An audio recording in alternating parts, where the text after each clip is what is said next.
You're listening to the Otis Jiry channel.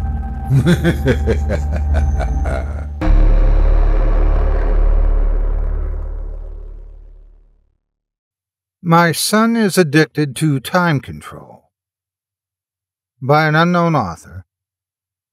Performed by Otis Jiry. You may not know it, but my son is in extreme mortal danger. With every passing minute, the odds dwindle that I will ever see him alive again. I should have been a better parent. I had too much faith in him. We haven't always been close, and we used to fight a lot. I know he secretly resents me for divorcing his addict mother. On the rare occasion when she actually shows up to her weekly visits to see him, he tells me to leave and listens intently to her mad ramblings as if just to spite me. Despite how many times I've told him that I only do things for him because I love him and want what's best for him, he refuses to consider me as anything more than a roommate who pays for his expenses. He has a short temper and is very rebellious, despite his age. This brings me to our latest problem, one that could prove fatal for him. You probably all know about time control by now, but for those of you who've not kept up to date on current events, I'll describe the recent past through my point of view. As you may remember, it was just over 1 year ago when the research company Hastal announced its revolutionary breakthrough of time manipulation. I remember laughing at that headline, thinking that it was some ridiculous hoax that some unfortunate news reporter happened to fall for. But as I saw the footage of the world's first time traveler in action, I realized that the world would never be the same again. At that point, time machines were too large for practical use. A machine larger than a house was needed to slow down time for a small lab mouse for less than 5 minutes. Still, the world watched in awe as the mouse moved at supersonic speeds through a series of mazes. Though many had initially believed that the creature had gained some sort of supernatural ability, the scientists in charge of the public experiment promptly explained that the mouse was not actually moving faster than normal, but that because of the machine towering above it, time had become slower within the maze. What had seemed like minutes to us was actually almost an hour to the mouse.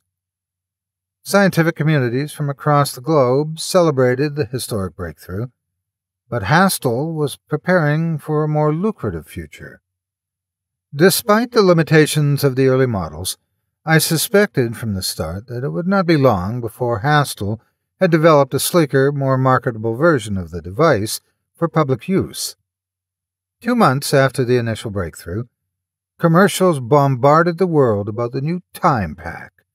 The machine that had once filled several linking research rooms and weighed almost a ton could now fit into a large backpack that almost anyone could carry.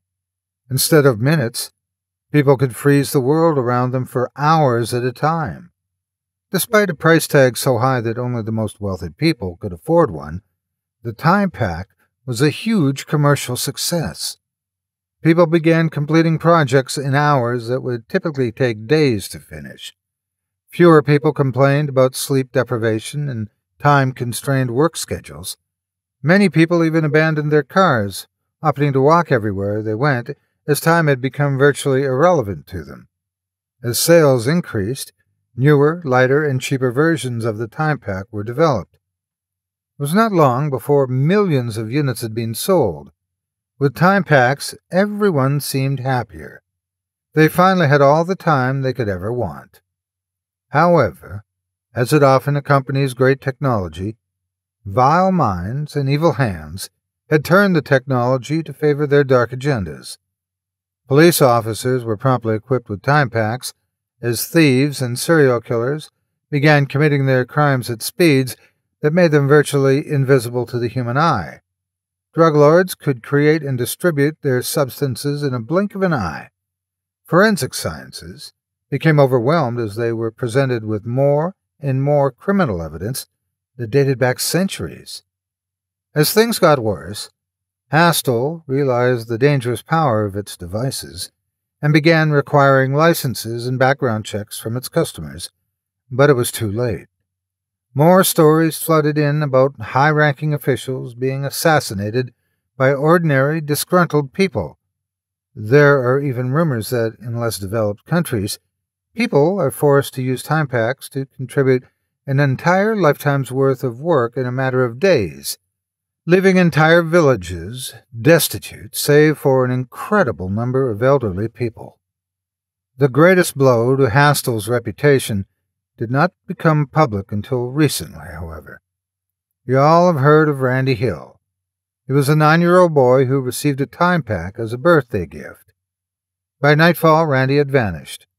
Over the following few days, the worried parents reported 3 break-ins, 1 by a teenager and 2 more by adult men.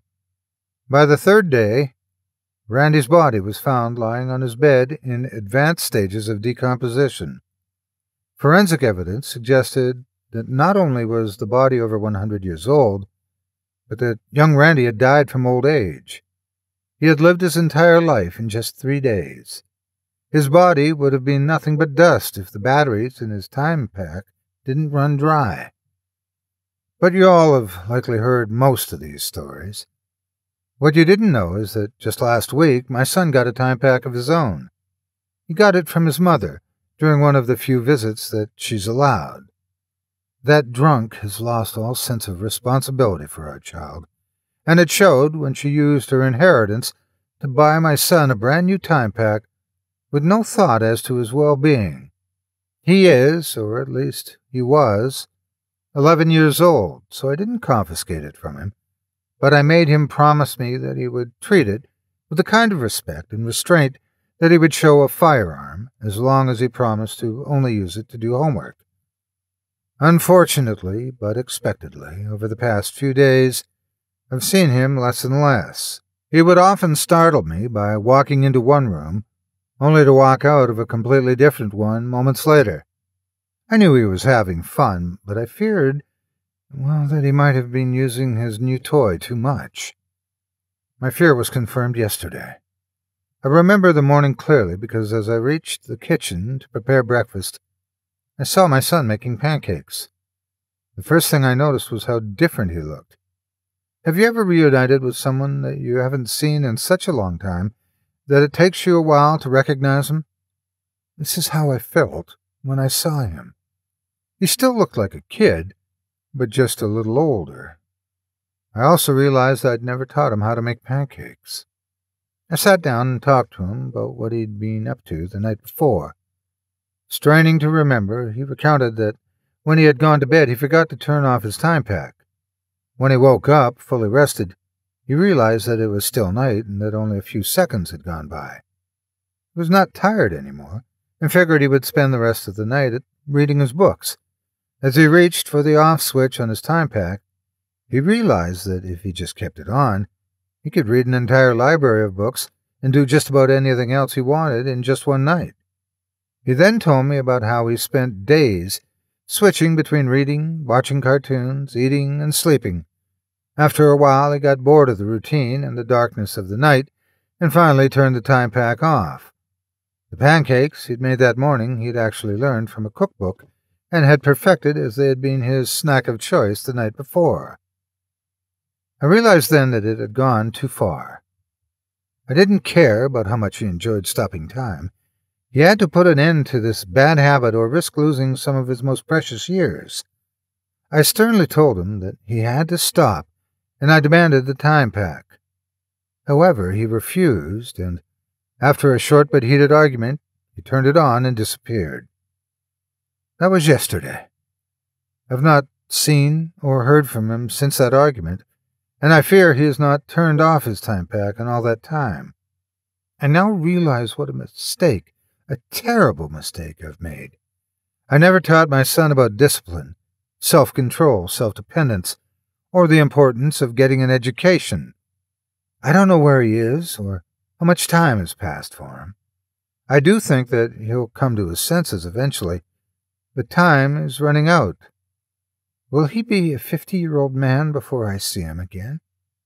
I can't believe I'm saying this, but I wish he had just decided to run away months ago, before he ever got his time back. At least then he would have his whole life ahead of him. If there's anything you know that can help, please let me know. I read online about a rehab program for people who are addicted to time control, but I think it's too late for that. Call me as soon as possible with any ideas. I can't think of anything else I can really do. What makes me most nervous is that it's an exceptionally beautiful day outside. I can imagine someone spending all of eternity out there. Thank you so much for taking time out of your day to listen to this story in its entirety. If you enjoy what you hear and what I do and would like to support me and my efforts, visit my Patreon page at patreon.com/Otis Jiry. If you haven't yet, please hit the like button and subscribe today, and share this video with everyone on your social media. It helps more than you could ever imagine. Again, thank you for listening and have a great day. God bless you.